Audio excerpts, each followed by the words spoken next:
A análise de risco não pode prescindir de metodologia científica de avaliação e procedimentos conhecidos, divulgados e praticados na organização e, principalmente, aceitos pelo poder público, órgãos e entidades técnicas. As principais metodologias técnicas utilizadas no desenvolvimento de análise de risco são a análise preliminar de risco, IAPR, ou a análise de modos de falha e efeitos, IFMEA, ZAMF, ou Hazard and Operability Studies, JASOP, ou a análise risco de tarefa, IART, análise preliminar de perigo, IEP, dentre outras. 10.2.2 As medidas de controle adotadas devem integrar-se às demais iniciativas da empresa, no âmbito da preservação da segurança, da saúde e do meio ambiente do trabalho. Comentário: a condição impositiva do item devem integrar-se, implica no entendimento de que as iniciativas, implementadas, de preservação da segurança, da saúde e do meio ambiente de trabalho, devem ser unidas inteiras, completando-se monoliticamente com as medidas de controle do risco elétrico adotadas pela organização, o que lhe impõe uma forte característica gerencial. 10.2.3 As empresas estão obrigadas a manter esquemas unifilares atualizados das instalações elétricas dos seus estabelecimentos com as especificações do sistema de aterramento e demais equipamentos e dispositivos de proteção. Trata-se de uma nova exigência que provoca surpresa e questionamentos por conta do descaso que se verifica com as instalações elétricas. Pequenos estabelecimentos raramente possuem a mais elementar documentação de sua instalação elétrica, diagramas unifilares. As grandes organizações, quando as possuem, nem sempre as têm atualizadas, situação que impede ou dificulta o acesso e a imprescindível consulta pelos trabalhadores para avaliar suas características, sua adequação ou seu funcionamento, ou ainda para realizar reparos e atualizações. Na ausência ou desatualização de documentações são originadas as incertezas e as mais variadas surpresas que, invariavelmente, conduzem a eventos indesejáveis quando da realização de serviços. Deve-se lembrar que as pequenas, médias ou grandes instalações elétricas, todas operam com tensões perigosas e capazes de provocar danos fatais. O diagrama unifilar não é senão a expressão mais simples e objetiva da instalação elétrica, mas, para o trabalhador autorizado, é o documento que informa, facilita e permite a realização de um trabalho mais seguro. Os diagramas unifilares são a representação gráfica dos componentes elétricos e as suas relações funcionais e contém apenas os componentes principais dos circuitos, representados por uma linha. Estes diagramas devem estar acompanhados de dados e especificações das medidas de proteção instaladas, especialmente, do sistema de aterramento elétrico, elemento de fundamental importância à segurança de trabalhadores e usuários e dos demais equipamentos e dispositivos de proteção que integram a instalação elétrica, tais como fusíveis, disjuntores, chaves e outros componentes associados à proteção. As especificações documentadas asseguram que os elementos de proteção não sejam substituídos por outros aleatoriamente, não compatíveis com os demais elementos da instalação, carreando assim riscos de incêndios ou alterações significativas no tempo de atuação e proporcionando maior perigo aos usuários e mantenedores. Finalmente, estabelece a obrigatoriedade de atualização permanente com as alterações ou atualizações implantadas ao longo do tempo na instalação elétrica.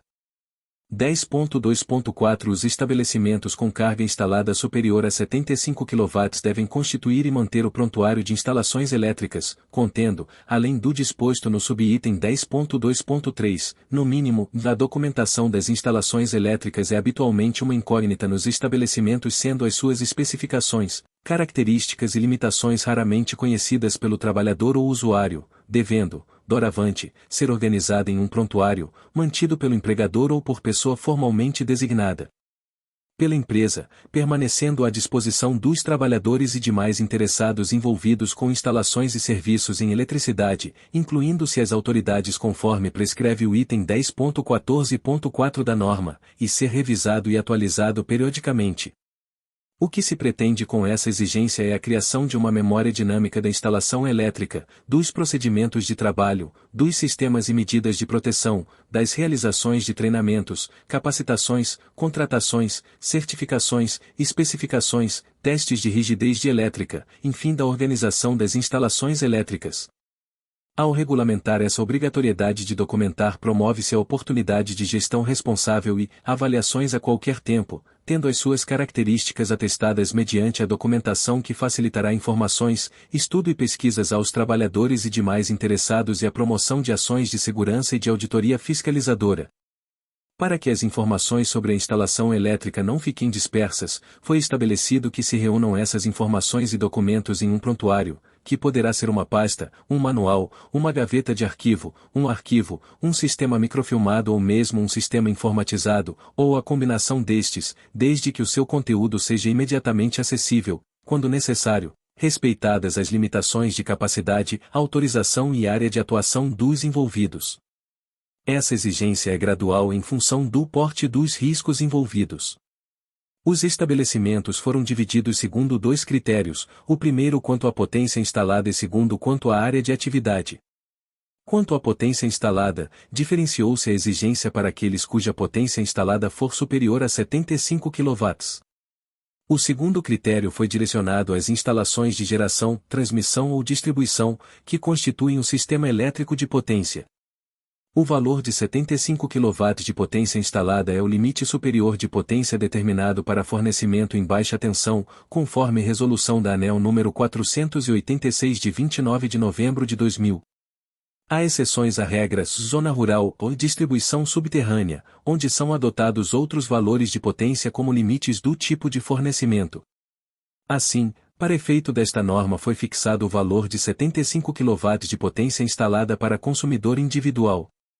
No caso de fornecimento para prédios e condomínios, que tem como característica a entrada dita coletiva, deverão ser considerados individualmente cada consumidor. O consumo das áreas comuns, bombas, elevadores, piscinas, escadarias, garagem e tem medição independente, como individual, geralmente chamado de administração. A partir desse valor de 75 kW de potência instalada, o fornecimento ao consumidor se dará pela concessionária de energia elétrica habitualmente em alta tensão, com uma cabine de transformação, posto blindado, transformador montado em poste ou de outra forma segundo padronização. Dessa forma, considerando que nessa situação as instalações já se tornam mais complexas com níveis de corrente de curto-circuito sensivelmente maiores, foram adotados critérios e exigências mais severas e complementares àquelas ditadas pelo subitem 10.2.3, como segue nas alíneas do subitem 10.2.4. Por vezes uma ou outra das alíneas poderá ser estranha à instalação e, portanto, não aplicável. É óbvio que a exigência só prevalece quando, de fato, a situação preconizada existir. Esse é o caso de trabalhos em áreas classificadas, que não se aplica na grande maioria das empresas. Chamamos a atenção para o fato de que o prontuário é uma memória documental da realidade as-built, pressupondo-se, portanto, que todas as medidas e providências adotadas constantes do prontuário tenham sido objeto de implantação anterior. Há um conjunto de procedimentos e instruções técnicas e administrativas de segurança e saúde, implantadas e relacionadas a esta NR e descrição das medidas de controle existentes, a linha e determina que integrem o prontuário todos os procedimentos operacionais, as instruções técnicas, as instruções administrativas relacionadas aos trabalhos. Devem ficar claro, nessas instruções administrativas, as atribuições e limitações de cada categoria profissional envolvida com as instalações elétricas da empresa. Determina, ainda, que sejam declinadas, na documentação, as medidas de controle existentes, portanto implantadas, e que devem ser de conhecimento e obediência pelos trabalhadores. B. São as regras básicas e fundamentais para a intervenção nas instalações. Os procedimentos mencionados serão objeto de detalhamento no item 10.11 desta NR 10 e devem conter os passos do trabalho, as responsabilidades, as observações quanto aos riscos existentes e as medidas de proteção a serem observadas. C. Documentação das inspeções e medições do sistema de proteção contra descargas atmosféricas e aterramentos elétricos. Esta linha faz juntar ao prontuário os documentos ou dados referentes ao sistema de aterramento, base da medida geral de segurança e pela estreita relação que tem, também a documentação relacionada ao SPDA, que embora se refira à proteção de edificações, é uma instalação de responsabilidade dos profissionais da área elétrica.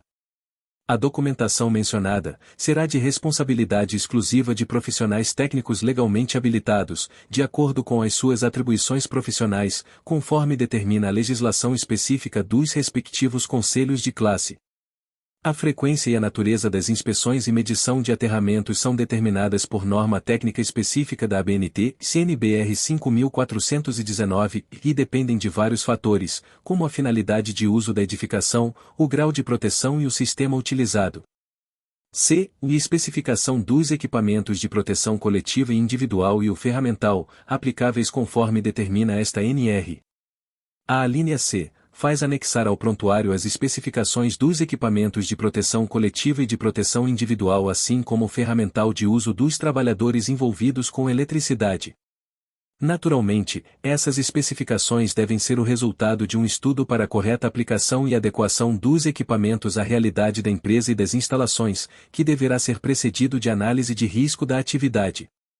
Os equipamentos de proteção individual devem possuir certificado de aprovação (SCA), segundo a legislação vigente (SVID-NR 6), consequentemente juntados ao prontuário.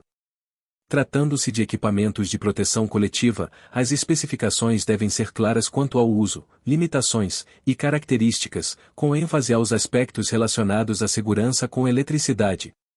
Níveis de isolamento, capacidade de corrente suportável pelos conjuntos de aterramento temporário, fixação de barreiras etc., assim como as medidas administrativas necessárias. Na listagem das ferramentas deve ser observada fundamentalmente a sua finalidade, descrição das características e seus limites ao uso em instalações elétricas. Especial atenção deverá ser dada aos aparelhos de medição, os multímetros, que deverão ser adequados à grandeza a medir e de categoria apropriada ao tipo e local de utilização, referência IS 61010. D. A documentação comprobatória da qualificação, habilitação, capacitação, autorização dos trabalhadores e dos treinamentos realizados.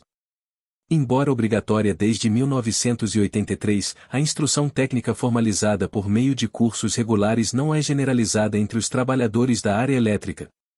Muitos estabelecimentos mantêm trabalhadores envolvidos com eletricidade, que não tiveram qualificação e capacitação formal, em cursos regulares e muitas vezes, desconhecem ou subestimam o risco inerente à eletricidade.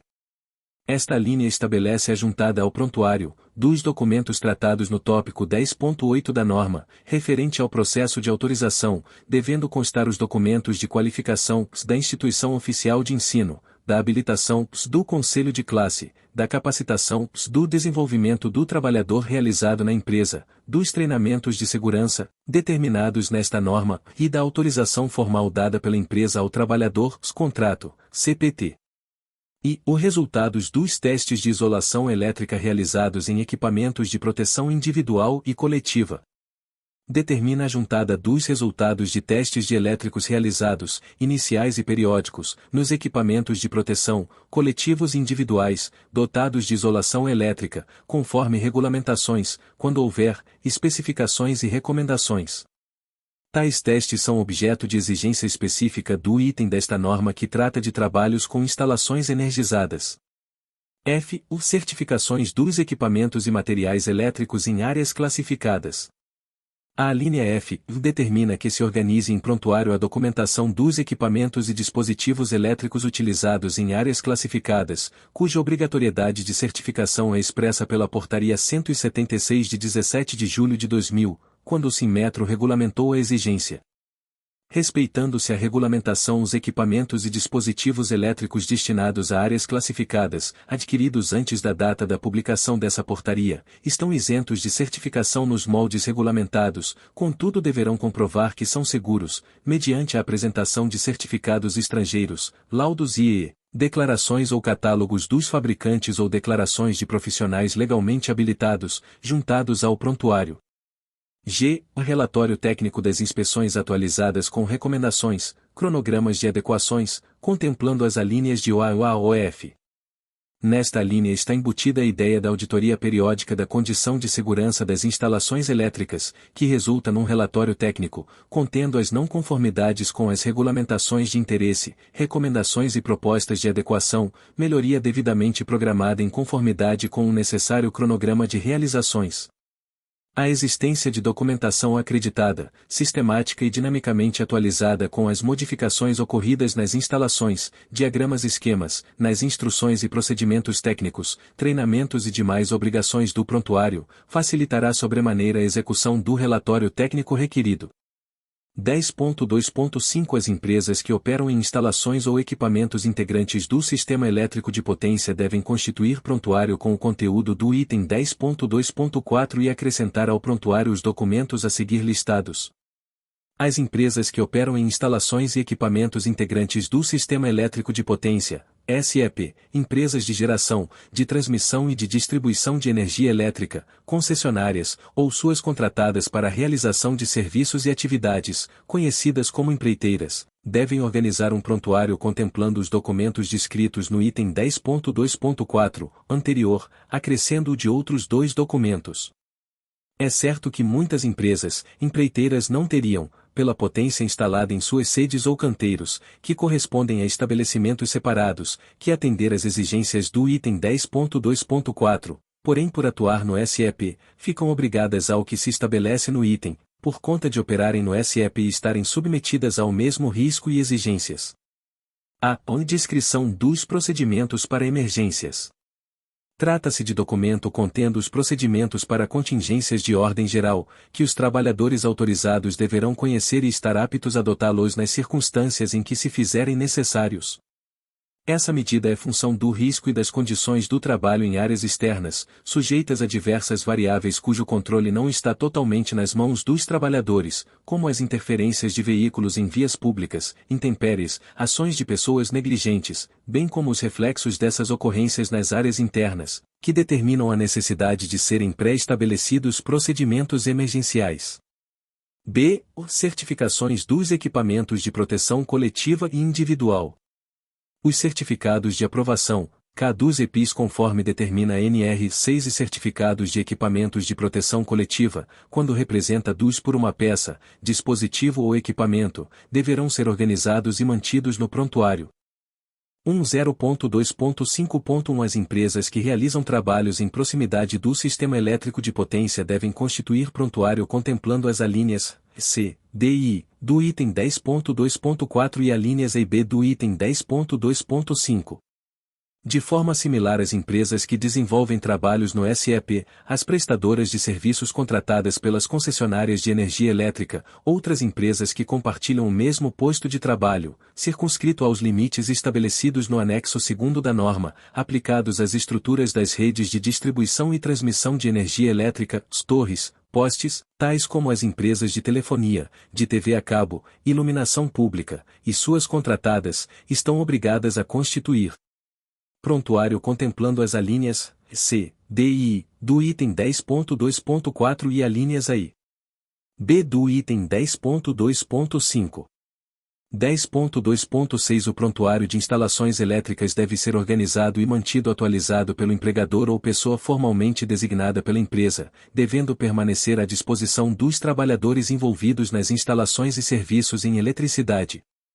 Reafirma-se neste item a responsabilidade do empregador quanto à obrigatoriedade na organização, manutenção e atualização do prontuário da empresa, podendo, a seu critério, delegar tal responsabilidade a pessoas designadas formalmente. Essa delegação implicará na formalização de um documento que confira ao designado esse dever, carreando ao empregador a responsabilidade em eleger, selecionar, designar, contratar, comentado no item 10.13. Pressupomos que tal atribuição deva ser feita, exclusivamente, a pessoas com habilitação e capacidade técnica específica. A obrigação de disponibilizar o prontuário aos trabalhadores, legitima o direito de saber dos envolvidos, e promove melhores condições de estudo, análise e conhecimento evitando que o trabalho possa ocorrer sem o pleno domínio do conhecimento e das circunstâncias. 10.2.7 Os documentos técnicos previstos no prontuário de instalações elétricas devem ser elaborados por profissional legalmente habilitado. Determina que os documentos técnicos integrantes do prontuário sejam elaborados por o profissional legalmente habilitado. Assim, se a qualidade e especificidades do documento, necessário ao prontuário, exigir as atribuições e competências do técnico, do engenheiro eletricista, do engenheiro de segurança, do médico, do advogado, de acordo com as suas atribuições profissionais reguladas e controladas por seu conselho de classe, então a tarefa deverá ser confiada a esse profissional. Está subentendido que as pessoas não poderão realizar trabalhos para os quais não estejam habilitadas, o que é regulado pelos conselhos profissionais de classe, cabendo ao empregador a responsabilidade em eleger e vigiar o profissional adequado. Vide comentário no item 10.13, Responsabilidades. 10.2.8, Medidas de proteção coletiva. As medidas de proteção coletiva são providências estratégicas abrangentes ao coletivo dos trabalhadores expostos à mesma condição, de forma a eliminar ou reduzir, com controle, as incertezas e eventos indesejáveis, destinadas a preservar a integridade física e a saúde dos trabalhadores, usuários e terceiros. 10.2.8.1 Em todos os serviços executados em instalações elétricas devem ser previstas e adotadas, prioritariamente, medidas de proteção coletiva aplicáveis, mediante procedimentos, às atividades a serem desenvolvidas, de forma a garantir a segurança e a saúde dos trabalhadores.